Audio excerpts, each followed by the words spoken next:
Assalamu alaikum everyone. I hope you all are doing well. Today our topic is nucleic acid. जैसे कि हमने previous topic में हमने protein cover up किया and lipids किया and nucleic acid और carbohydrates रह गया। हम पहले करेंगे न्यूक्लिक एसिड, देन फिर हम अपना एक हमारा रह जाएगा biological molecule which one is carbohydrates, वो हम नेक्स्ट कमिंग आने वाले लेक्चर्स में कवर अप करेंगे उसे। तो आज का जो हमारा टॉपिक है वो हमारा है nucleic acid. We know that nucleic acid is most important and abundant biological macromolecule present in the body of living organism। हमारी बॉडी में बहुत ज़्यादा इम्पोर्टेंट और ज़्यादा पाया जाने वाला जो हमारे मैक्रोमोलिक्यूल है वो न्यूक्लिक एसिड है। जिस तरह प्रोटीन, लिपिड्स, कार्बोहाइड्रेट्स अपने अपने फंक्शन परफॉर्म करते हैं, इसी तरह न्यूक्लिक एसिड भी स्पेसिफिकली अपने फंक्शंस का रिस्पॉन्सिबल होता है। अब न्यूक्लिक एसिड की अगर हम टाइप की बात करें तो इसकी दो टाइप होती हैं। First one is DNA and second one is RNA. और हमें पता है कि जो डीएनए है वो हेरिडेटरी मटेरियल है जो कि ट्रांसफ़र करता है characteristic from parents to offspring. इस तरह ये नेक्स्ट जनरेशन प्रोसीड करता रहता है। बेसिकली डीएनए एंड आरएनए आप एफएससी लेवल पे भी इस पे पढ़ चुके हैं एंड अपने स्टार्टिंग सेमेस्टर में भी आपको बायोकेमिस्ट्री में इसके बारे में डीएनए ये सारे आप मैक्रोमोलिक्यूल पहले डिस्कस कर चुके हैं, पढ़ चुके हैं। ये अब आपकी रिवीजन हो रही है अगेन, तो आपको आइडिया होगा कि डीएनए क्या करता है, आरएनए क्या करता है। तो आज इन्हीं टॉपिक्स में, न्यूक्लिक एसिड के टॉपिक में हम दोबारा से अपने ये टॉपिक रिवाइज करेंगे डीएनए एंड आरएनए। तो अभी मैं आपको थोड़ा सा ब्रीफ इंट्रो दे रही हूँ about DNA and RNA. And हम अगर आरएनए की बात करें तो आरएनए क्या करता है, जीन एक्सप्रेशन में बहुत इंपॉर्टेंट रोल प्ले करता है। ये डीएनए से इंफॉर्मेशन लेता है, उसकी कोडिंग करके देन प्रोटीन की सिंथेसिस करवाता है। यही दोनों काम अगर हम इनकी एब्रीवेशन की बात करें, we know that DNA means deoxy ribonucleic acid and RNA means ribonucleic acid. अब हम सबसे पहले ये हमारा टॉपिक जो था पॉलीमर केमिस्ट्री हम डिस्कशन कर रहे हैं, तो ये पॉलीमर कंसीडर होगा जो कि मैक्रोमोलिक्यूल है हमारा। तो पॉलीमर हमें पता है कि किस तरह बनता है। जब मोनोमर्स आपस में ज्वाइन करते हैं तो देन हमारे पास क्या आता है, पॉलीमर आता है। तो सेम इसी तरह हमारे न्यूक्लिक एसिड में जो हमारा पॉलीमर होगा वो हमारे पास होगा न्यूक्लियोटाइड। यही इसी का फंडामेंटल यूनिट होगा। जैसे कि हमारे पास अगर हम बात करें लिपिड्स की बात करें तो उसमें हमारे पास जो फंडामेंटल यूनिट था फैटी एसिड था एंड ग्लिसरॉल था। एंड इसी तरह अगर हम बात करें प्रोटीन में जो हमारे पास मोनोमर था which one is amino acid. And now we discuss about nucleic acid. इसमें हमारा जो मोनोमर होगा वो होगा हमारे पास न्यूक्लियोटाइड। हम उसका देखेंगे क्या रोल होता है, किसकी कंपोजिशन कैसी होती है, स्ट्रक्चर कैसा होता है, कौन से कंपोनेंट से मिलके बना हुआ होता है, कितने टाइप के न्यूक्लियोटाइड होते हैं। आज हम इस वाले टॉपिक में होपफुली कवर अप कर लेंगे। रिमेनिंग जो हमारा रह जाएगा पोर्शन वो हम करेंगे इंशाल्लाह नेक्स्ट लेक्चर में।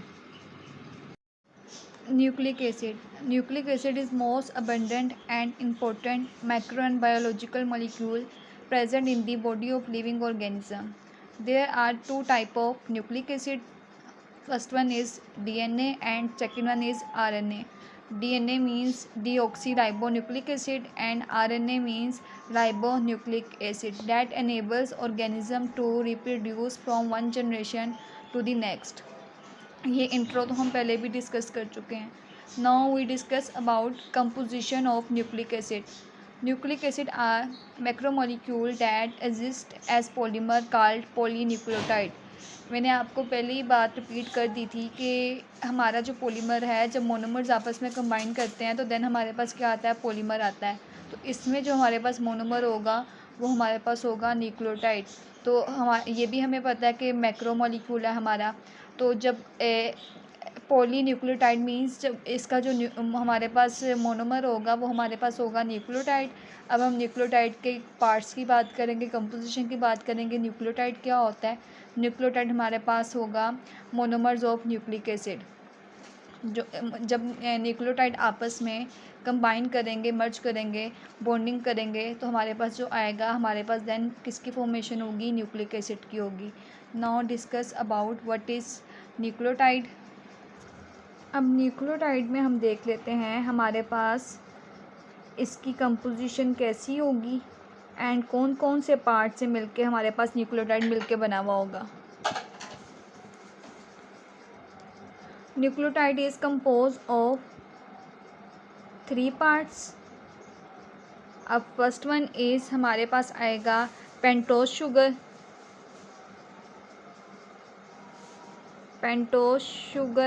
And next one is nitrogenous base.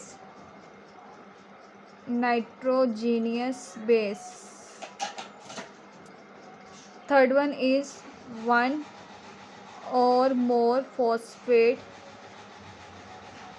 group. This is the parts of nucleotide. First one is pentose sugar, second one is nitrogenous base, and third one is 1 and more phosphate group. अब इनके step by step हम तीनों parts की discussion कर लेते हैं कि pentose sugar में कौन से क्या किस तरीके से इसका स्ट्रक्चर होता है, डिज़ाइन होता है। देन हम बात करेंगे अपनी नाइट्रोजीनियस बेस की, देन उसके बाद बात करेंगे फॉस्फेट ग्रुप की। अब एक और इम्पोर्टेंट थिंग कि अगर हमारे पास न्यूक्लियोटाइड में फॉस्फेट ग्रुप नहीं हो तो वो क्या बन जाएगा, न्यूक्लियोसाइड बन जाएगा। ये दोनों में डिफरेंस भी आपको पता होना चाहिए कि what is the difference between nucleotide and nucleoside. अगर हमारे पास ये तीनों पार्ट्स इंक्लूड हैं it means this one is nucleotide. अगर हम फॉस्फेट ग्रुप को रिमूव कर दें तो हमारे पास वो क्या बन जाएगा, न्यूक्लियोसाइड। अब आपका कॉन्सेप्ट क्लियर हो गया होगा what is the difference between nucleotide and nucleoside. Now discuss about component of nucleotide. First one is pentose sugar. अब यहाँ पे हमारे पास दोनों में डीएनए एंड आरएनए में दोनों में हमारे पास 5 कार्बन वाली पेंटोज शुगर होती है। पेंटो मीन्स 5 कार्बन। अब यहाँ पे हम इसका स्ट्रक्चर देख लेते हैं कि किस तरीके से स्ट्रक्चर होगा। आरएनए में किस टाइप की पेंटोज शुगर होगी एंड डीएनए में किस टाइप की पेंटोज शुगर होगी। अब यहाँ पे हम अपने नंबरिंग की बात करें, this one is first, second, third, fourth, 5 carbon. ये 5 कार्बन वाली हमारे पास आ गई पेंटोज शुगर आ गई। और अगर हम इसके पोजीशन 2 पे बात करें, पोजीशन 2 पे हमारे पास आएगा OH ग्रुप एंड पोजीशन 3 पे भी हमारे पास आएगा OH ग्रुप। अगर इस तरह की शुगर हो, इस तरह का हमारे पास पेंटोज शुगर हो इट मीन्स ये हमारे पास कौन सी है, राइबोज शुगर। राइबोज शुगर मतलब आरएनए में जो राइबो न्यूक्लिक एसिड है ना, तो इसलिए उसकी पेंटोज शुगर का नेम क्या होगा, ribose. On the other hand अगर हम बात करें डीएनए की शुगर की, उसमें भी सेम इसी तरह होगा। अगर इसमें सेकंड वाली पोजीशन से अगर मैं ऑक्सीजन रिमूव कर दूं तो वो क्या बन जाएगा हमारे पास, डीऑक्सी राइबो न्यूक्लिक एसिड। अब हम दोनों के स्ट्रक्चर को कंपैरिजन करें, सुबह से फ़र्क इतना है, यहाँ पे हमारे second position and third position दोनों पे OH ग्रुप है, हाइड्रोक्सिल ग्रुप है। एंड अगर अब यहाँ से अगर सेकंड पोजीशन में से एक हाइड्रोजन को रिमूव कर दें यहाँ से तो क्या बन जाएगा, डीऑक्सी राइबोज शुगर। इसलिए हम कहते हैं अगर हम डीएनए के एब्रीविएशन की बात करें, डी मतलब deoxy, R means ribose and A mean acid, deoxy ribo nucleic acid. And on the other hand we discuss about RNA. RNA means ribose nucleic acid, इसलिए इसकी शुगर का नेम राइबोस होगा and इसकी sugar का name होगा deoxy ribose sugar. अभी तक हमने सिर्फ न्यूक्लिक एसिड की general information and nucleic acid की कंपोजिशन में क्या होता है एंड कौन से मोनोमर, कौन सा फंडामेंटल यूनिट होता है जिसके थ्रू हमारे पास न्यूक्लिक एसिड मिलके बने हुए होते हैं।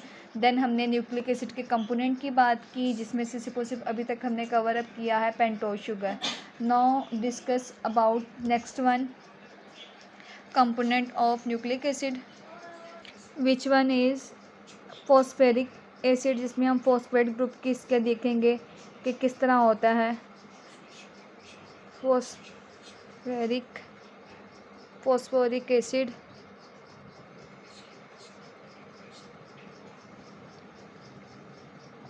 अब इसमें हम देख लेते हैं हमारे पास इसमें कौन से लिंकेज होंगे, किस तरीके से हमारे पास फॉस्फेट ग्रुप जनरेट होगा। विच one is phosphoric acid? It is responsible for the development of ester linkage between nucleotide ये रिस्पॉन्सिबल होता है कि ईस्टर के बिटवीन क्या करेगा, लिंकेज करेगा, न्यूक्लियोटाइड के बिटवीन ईस्टर लिंकेज करेगा। अगर हम डिटेल में इसकी स्टडी करें तो ये हमारे पास डाई ईस्टर लिंकेज होगा। जब भी इनकी बॉन्डिंग होगी आपस में न्यूक्लियोटाइड की, तो हम देखेंगे हमारे पास क्या आएगा, डबल ईस्टर लिंकेज आएगा। वो हम बाद में डिटेल में डिस्कशन करेंगे। Charge on DNA and RNA is negative due to phosphoric acid. DNA और आरएनए पे जो चार्ज नेगेटिव होता है वो भी फॉस्फोरिक एसिड की वजह से होता है। और इसके अलावा इसकी जो एसिड नेचर होती है, जिसकी वजह से हम इसको न्यूक्लिक एसिड कहते हैं, डीएनए और आरएनए को एसिडिक नेचर होने की वजह से हम इसको क्या कहेंगे, ये हमारे पास डीएनए एंड आरएनए किस कैटेगरी में फॉल करते हैं, मैक्रोमोलिक्यूल की न्यूक्लिक एसिड की कैटेगरी में फॉल करते हैं। ये था हमारे पास फॉस्फेरिक एसिड फॉस्फेट ग्रुप में किस टाइप की प्रॉपर्टीज़ हमारे पास फॉल करती हैं, कौन सी जनरल इन्फॉर्मेशन है। अब हम डिस्कस करते हैं नाइट्रोजीनियस बेस के बारे में कि कौन सी टाइप की नाइट्रोजीनियस बेस हमारे पास न्यूक्लिक एसिड में आती है। Third one is nitrogenous base.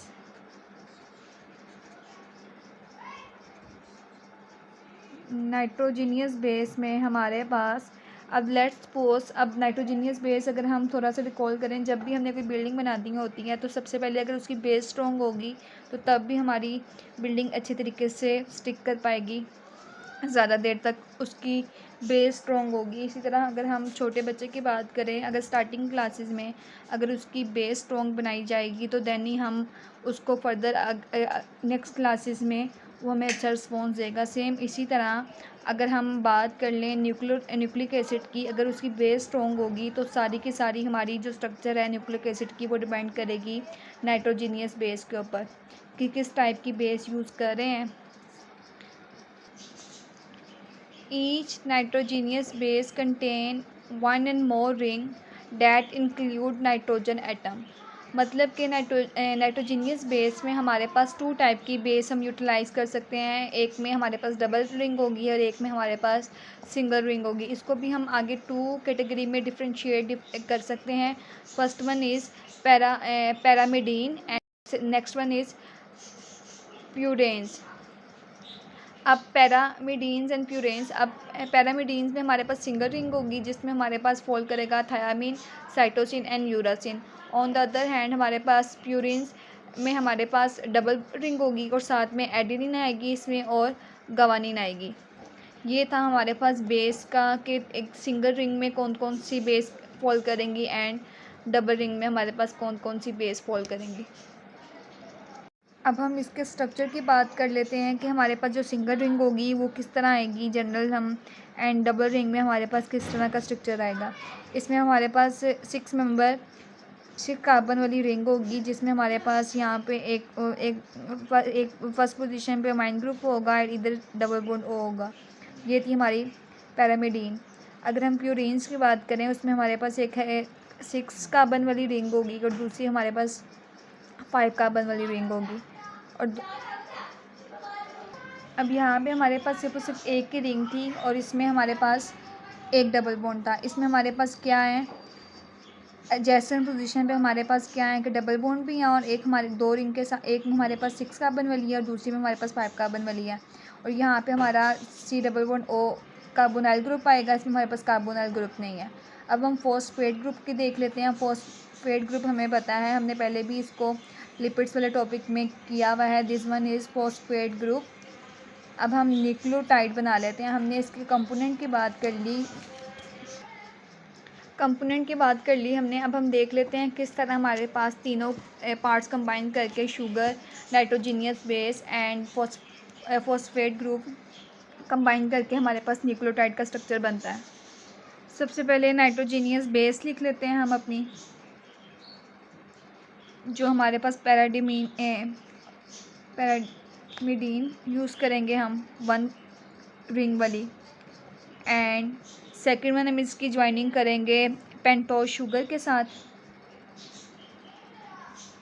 This one is pentose sugar. और देन हमारे पास आएगा फॉस्फेट ग्रुप, वो हमारा होगा इस वाली पोजीशन पे। इधर से हमारा एक हाइड्रोजन रिमूव हो जाएगा तो ये CH2 हो जाएगा। ये लिंक करेगा फॉस्फेट ग्रुप के ओ के साथ। अब ये हमारे पास आ गया फॉस्फेट ग्रुप। अब ये पूरे का पूरा स्ट्रक्चर हमारा रिप्रेजेंट कर रहा है किसको, न्यूक्लियोटाइड को। और हमने कहा था कि अगर हमारे पास विदाउट फॉस्फेट ग्रुप हमारे पास हो तो वह हमारे पास क्या बन जाएगा, न्यूक्लियोसाइड बन जाएगा। ये हमारे पास था प्रॉपर स्ट्रक्चर ऑफ न्यूक्लियोटाइड, जिसमें हमने nitrogenous base, pentose sugar and phosphate group. This is the general structure of nucleotide. अगर हम इस वाले पार्ट को रिमूव कर दें तो देन हमारे पास क्या आ जाएगा, न्यूक्लियोसाइड। अब हमने देख लिया कि कंपोनेंट कौन कौन से होते हैं न्यूक्लियोटाइड के। अब हम देखते हैं कि न्यूक्लियोटाइड की टाइप्स कौन कौन सी होती हैं। न्यूक्लियोटाइड की 3 टाइप्स होती हैं। अब 3 टाइप्स हम देख लेते हैं वो कौन कौन सी है। First one is mononucleotide.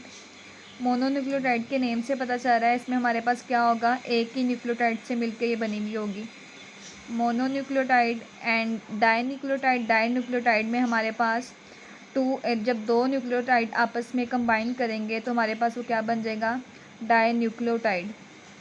And third one is polynucleotide.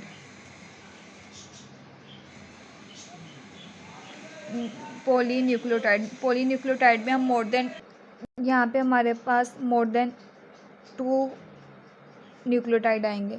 अगर मोनो के नेम से पता चल रहा है इसमें हमारे पास सिर्फ और सिर्फ 1 न्यूक्लियोटाइड यूनिट होगा। और इसकी एग्जांपल में हमारे पास जो एनर्जी यूनिट्स आएंगे वो हमारे पास आएगा AMP। This is all energy units, ADP and next one is ATP।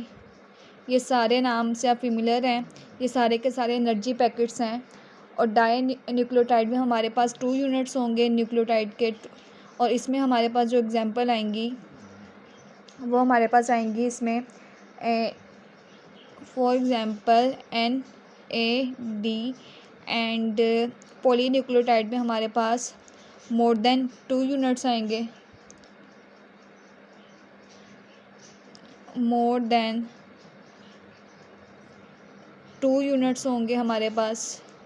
और इसमें हमारे पास जो एग्जांपल आएंगी, विच one is most famous, DNA and RNA। ये थी हमारे पास जनरल कुछ टाइप्स कि हम किस टाइप के न्यूक्लियोटाइड्स डिस्कस करेंगे, टाइप्स किस तरह होती है, कंपोजिशन किस तरह होती है and structure each and everything. And next coming lecture में हम इसका रिमेनिंग पार्ट कवर अप करेंगे। डिस्कस किया कि व्हाट इज़ न्यूक्लिक एसिड क्या होते हैं एंड कंपोजिशन कैसी होती है एंड न्यूक्लियोटाइड के स्ट्रक्चर के बारे में डिस्कस किया। देन उसके कंपोनेंट्स में जिसमें हमने पेंटोज शुगर था हमारे पास एंड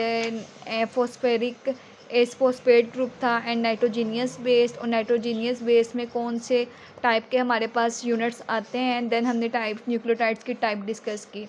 इंशाल्लाह यहाँ तक आपको समझ आ गई होगी, कोई भी कन्फ्यूजन नहीं होगी, कोई भी मसला हो, प्रॉब्लम हो, आप पूछ सकते हैं। मिलते हैं नेक्स्ट लेक्चर में। अपना बहुत ज़्यादा ख्याल रखिएगा and thank you so much for watching. जज़ाकल्लाह। अगर आपने प्रीवियस लेक्चर नहीं अटेंड किए वो भी अटेंड कर लें। बायोमोलिक्यूल के अभी तक हमने लिपिड्स कवर किया, प्रोटीन कवर किया एंड न्यूक्लिक एसिड। देन इसके बाद ये कंप्लीट होने के बाद हमारा लास्ट वन रह जाएगा, विच वन इज़ कार्बोहाइड्रेट्स। वो हम करेंगे लास्ट में discuss. Thank you so much. Allah हाफिज़।